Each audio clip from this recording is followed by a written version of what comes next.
Hi, and welcome to our Ask Robbie Williams. And we're on. Wow. Is that? Yeah. Live showbiz? Yeah. Oh, okay. Hi, everybody. We've just literally just sat down, and we have so many questions that you've been sending through. So thank you very much indeed. We'll try and rattle through as many as we can. Are you okay? I'm really, really good. I'm really enjoying my job. It's wonderful. I've been to lots of different countries in the last 6 weeks. Yeah. Singing at them, talking about myself, and I'm currently in the burnt out stage. But then it's Christmas. But it's a comfy burnt out stage. Got a big gig tonight. Perhaps I'm just reserving my energy for the lovely audience of the Radio 2 listeners that are coming down. Yeah. That being said, everything's great. Good. Right, Yeah. let's do these questions then. Okay, let's do it. Little Lynn says, can you describe your life in 3 words? Describe my life in 3 words. No. Can you describe your life in 3 words? What's the first 3 words? Chaotic. Yeah. Fun. Yeah. Fun's a good one. Yeah. I'll go with fun. Surely chaotic as well. Fun. Well, not that chaotic. Okay, organised then. Everything's organised. I've Okay. got people that make sure that I just run on tracks. Like my life is on auto cue. That's how it feels. I don't know. Fun, definitely. Yeah. Tired. Loved. Loved. I would say love as well. Victoria Tilling, I'd love to know the story behind the track Robbie and Guy wrote for Kylie, which was Your Disco Needs You. Your Disco Needs You? Kylie came in and we wrote a few songs together. It was a bit of a purple patch that we were having because we wrote Kids and Your Disco Needs You and another track called Love Boat, which went on Kylie's album. And she said, I'd like something to be a bit camp. And me and Guy were like, well, you've come to the right place. We're your man. And it's probably the campest song ever. I don't know if you've ever heard it, but it's a camp extravaganza. I think we hit the furry nail on the head. I don't know what that means. I have no idea. Helena M says, who's your favourite Peppa Pig character? You see, I turn off when Peppa Pig's on. Why? The kids just, inside turn on. The kids are watching it. I've got my arms around them, but there's something about it that's kind of like, I don't know, 70s animation that makes me just feel. I don't know what it is, but they love it. Daddy Pig. I go, oh yeah, I'm fat. I'm Daddy Pig. That's who I am. So I'll go with Daddy Pig. Laura Hughes, do you have any regrets? Do I have any regrets? No. I do have a speech for that particular question, and it normally goes, people who are asked, do they have any regrets? And they say no, don't understand the answer. I've got plenty of regrets. Nothing that comes to mind right now except Monday is chocolate day for me, chocolate evening. Mm-hmm. And the rest of the day I eat clean. And yesterday was a Tuesday, and I got right into the Terry's chocolate orange. So I regret that. That's my last regret. And also, once again, sitting with the kids today, we were watching Bolt, and I've been so busy, I'm constantly saying to them, Daddy's got to go to work now. So Teddy's watching Bolt with me. She just come back from school, and I said, baby, I've got to go to work. And she just was like, when are you coming back? And so I regret that I'm away from them a lot. But soon I won't be. Soon it's Christmas, and we will be together too much. They'll be pushing you out of the door. Yeah. Daddy, go. What's your favourite film then, if you tune out of Peppa Pig, when it comes to kids' films? Big Hero 6, I really enjoyed. Bolt's great, though I didn't get to see the end. The Incredibles also rocks. Of course, all the Toy Stories are amazing. Can you go to the cinema? Do you get to take them to cinema? Or? I could, but I don't. We've got a cinema in the house, which is really, really cool. And we just get in there and we get all snuggly, and it's a big screen, put the blinds down, total blackout, and just put on a kids' movie and cuddle. Do the kids understand when you say that I've got to go and Daddy's got to go and do a show, or do they just basically just want you there for the night? I don't think they know really what I do. I think they think that every daddy sings. And I say, I'm going to go to work, baby. You know what I'm doing. Yeah, you're singing. And what are you singing? I said, what am I singing? And she'll go, I love my life. And then she'll sing I Love My Life, which is a song I wrote about her and Charlie, which always touches the heart. She tries to sing the words to Party Like a Russian, but she just can't pronounce oligarch.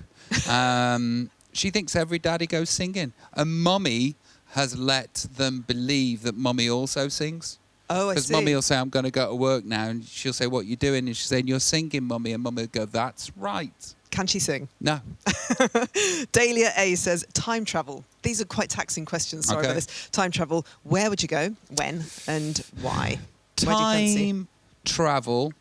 First thing that comes into my head, I would go back to before I knew I was an alcoholic and a drug addict and enjoy the bits that were enjoyable before it was unstoppable. Because there were bits that were just like, wow, this is absolutely amazing. That's why I became addicted. So I suppose I would go back to the halcyon days and then quickly fast forward back to being sober me. Okay. But happy you. Yeah, happy the sober me. you is a happy you. Yeah, absolutely. Okay. And you get this is the same lady. You get a pet unicorn. What do you call it? A pet unicorn, what do you call it? Dotty. Dotty the unicorn. Yeah, Teddy and Charlie got Alf on a Shelf. Did you ever do Alf on a Shelf? I know what it is. All right. And quite exhausting, aren't they? Yeah, because they have to do something in the evening. Well, they do something in the evening. Yeah, and there's Santa's eyes and ears. And we asked Teddy what we should call the elf, and she said Dotty. And I thought that was a good name. Great name. I'll probably call my unicorn that. Dotty or Posh Ron. Why? Just I'd like a unicorn called Posh Ron. Maybe one day. Yeah, maybe one day. Liam Quinn, what's the best way to get your attention? What's the best way to get my attention? Chocolate? A kiss? Shouting? Stalking normally does it. You know, like, oh, there's a nutter. I don't know. What's the best way to get your attention, Joe? Probably off to buy me a cup of tea or something like that. Right. I don't know. Well, yeah, chocolate will do it.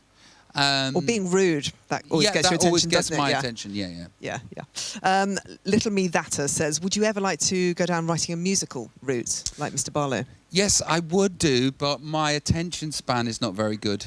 And I've thought about it because Gaz has got like 5 on the go at the minute, and he's got a big thing happening next year that I'll be a part of a little bit. That's really exciting.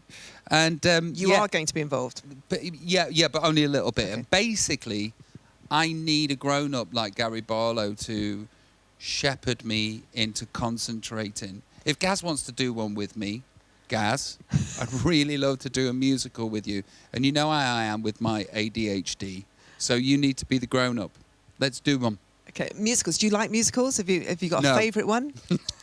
No, I do. Grease is my favourite film of all time. Oh. I like High Society. I like Guys and Dolls.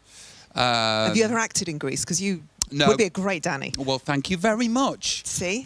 I've had an argument. I'm too old now, but I had an argument with Johnny Wilkes that he had me down as Kinnicky.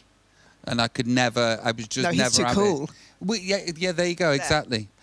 I couldn't be Kinnicky. I'm more of a Danny. Totally. Marley Shola, you haven't taken offence to that? No, not at all. Marley Shola says, who's your prediction to win the Premier League this year?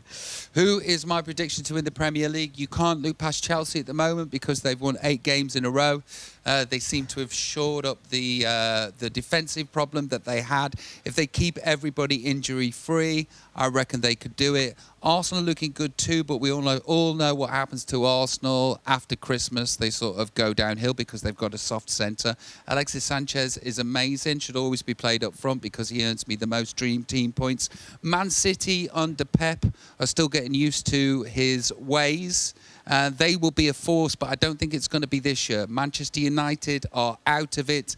Liverpool, I would love Liverpool to win the Premier League this year because they're an incredible club, incredible fans, and Jurgen Klopp is a very charismatic manager that we need to keep in the Premiership. Sorry, this is the best audition for Match of the Day I have ever seen in my life. You got the job. That's no, seriously. Genuinely what I'm doing. Give up the music. Okay, who do I think's going to win? Chelsea. Who do I want to win? Liverpool. I was going to ask, I've been told to ask this, where is your fantasy, who is in your fantasy football team? In my fantasy football team right now, up front, I have Alexis Sanchez. I've taken Aguero out and replaced him with Costa. Up alongside them is Harry Kane, who's been scoring me lots of points. In midfield, sorry, there was Coutinho, but obviously injured. I've taken him out and replaced him with Hazard. Then there's Sadio Mane, who's a bit injured, and there's Sterling, who's lost a bit of form and is a bit injured too. you. Hang on, At where are the you in the back- league? Where in the league? No. Where are you? Third, I'm third. Okay. Martin Indies, I can't pronounce his name. Stoke defender. John Stones. John Terry, who's not getting a look in. Luke Shaw, who only plays in Europe, and my goalkeeper is Schellenberg from Everton, but he's letting me down a little bit. Sorry about that, Joe. That's fine. Got plenty to say about football, nothing to say about my life or my album. Zoe Darnborough says, do you still have contact with the school teacher who told you that you would never be anything? And No, there's Okay. there's a poem that I wrote, and it's called "Hello, Sir." And Don't recite it. No, I will not recite it Thank because you. there's lots of swear words, and I can't. But he wasn't that bad, actually. It was the poem is about an amalgamation of lots of different male figures that were in my life at that time that I found suppressive, and he's just one of them. And he was a nice man, you know. He wasn't mean to me. have you had contact with him, though? No, Did he? no, I've not. He was never mean to me. He's an all right guy. I just said, you know, what do you want to do, Williams, when you leave school? I want to be an actor. And it was like the tut. And you know what? It's overcrowded. It won't happen for you. You should join the army. What did your school reports generally say? What were they Could like? do better. Wish he was here. What were you doing when you weren't there? I was just checked out.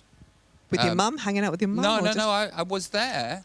I just checked out, and I did a great job at acting as if I was concentrating. Well, I thought I was doing a good job at acting as if I was concentrating.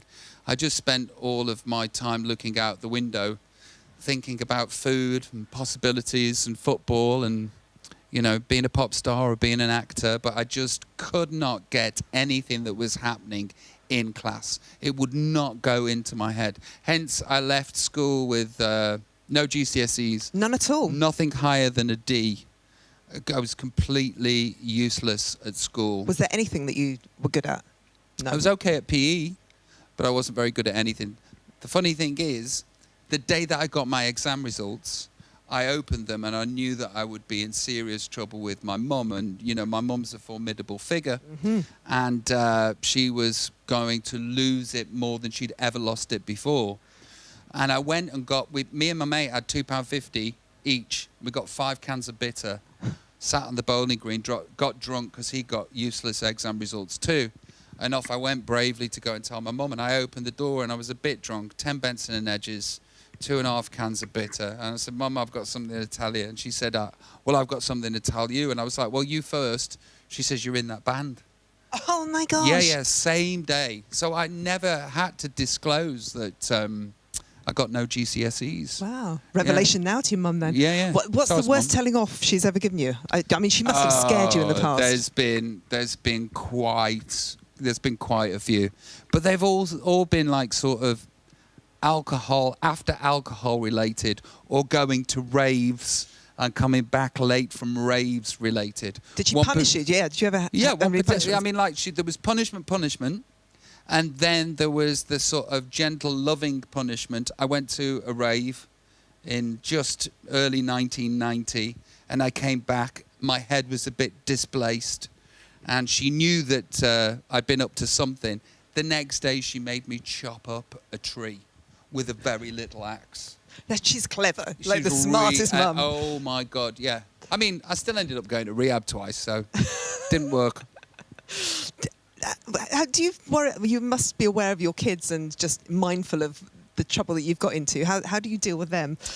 And how do you think you will in the future? Well, you know, if they are, they are, and there's nothing we can do about that. But I'm also surrounded. The truth is, I'm surrounded by a lot of people that can take or leave drinking, and can take or leave. I'm not talking about my wife, but I'm surrounded by people that can take or leave the occasional partaking in drugs. You know, and there's the unfortunate few that take it too far. I'm hoping that they will reside in the happy bunch of people that can take it or leave it. But if they don't, you know, I'm there to guide them. You're the expert to see them through. You know, and I'm still here, and I'm happy and healthy-ish, and so will they be. Right, final question. Amy Hunn, you've got 3 wishes for Christmas. What do you reckon? What do you fancy? 3 wishes for Christmas, obviously taking out worldwide peace. Good luck with that. Just total narcissistic 3 wishes. Number 1 album. And second one is wish the wife doesn't spend too much. And 3, that I could lose 15 pounds healthily by January the 4th. Best of luck for that. Thank you very much. Robbie Williams, thank you, and good luck tonight. We're looking forward to the show. Thank you, Donna. Thank you.